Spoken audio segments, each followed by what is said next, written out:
সংখ্যালঘুদের উপর হামলা বন্ধ না হলে দায়িত্ব ছেড়ে দেব, ইউনূসের হুঁশিয়ারি। বৃহস্পতিবার বাংলাদেশের নতুন অন্তর্বর্তী সরকারি প্রধান উপদেষ্টা হিসেবে শপথ গ্রহণ করেছেন নোবেলজয়ী অর্থনীতিবিদ মোহাম্মদ ইউনূস। শপথ গ্রহণের পরেই তাকে শুভেচ্ছা জানিয়েছেন ভারতের প্রধানমন্ত্রী নরেন্দ্র মোদী।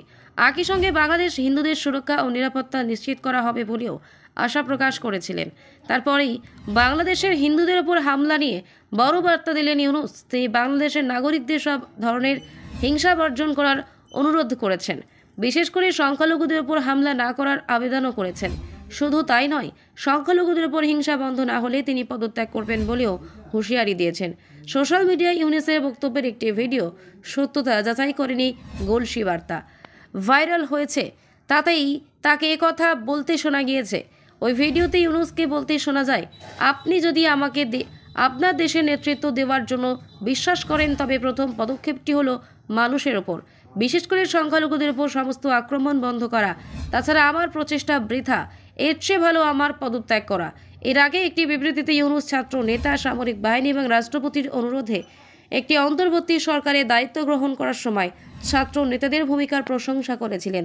তিনি সোমবার প্রধানমন্ত্রী শেখ হাসিনার পদত্যাগকে 1971 সালে বাংলাদেশের স্বাধীনতার সঙ্গে তুলনা করে আমাদের দ্বিতীয় বিজয় দিবস বলে উল্লেখ করেছিলেন।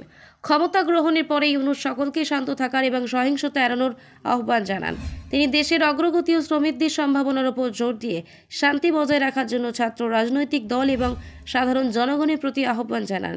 তিনি বলেন, হিংসা আমাদের শত্রু, আপনারা শান্ত হন, আমাদের জাতি গঠনের জন্য প্রস্তুত হন।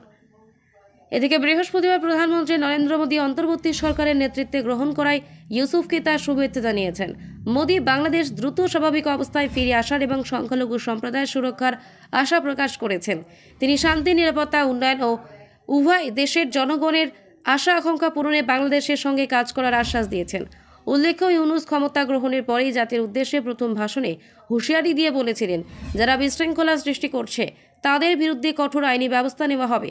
তিনি দৃঢ়তার সঙ্গে বলেছিলেন, ছাত্র গণ অভ্যুত্থানের মাধ্যমে আমাদের দ্বিতীয় স্বাধীনতাকে নস্যাৎ করার জন্য ষড়যন্ত্রকারীরা দেশে নৈরাজ্য ও ভয়ের পরিবেশ সৃষ্টি করেছে।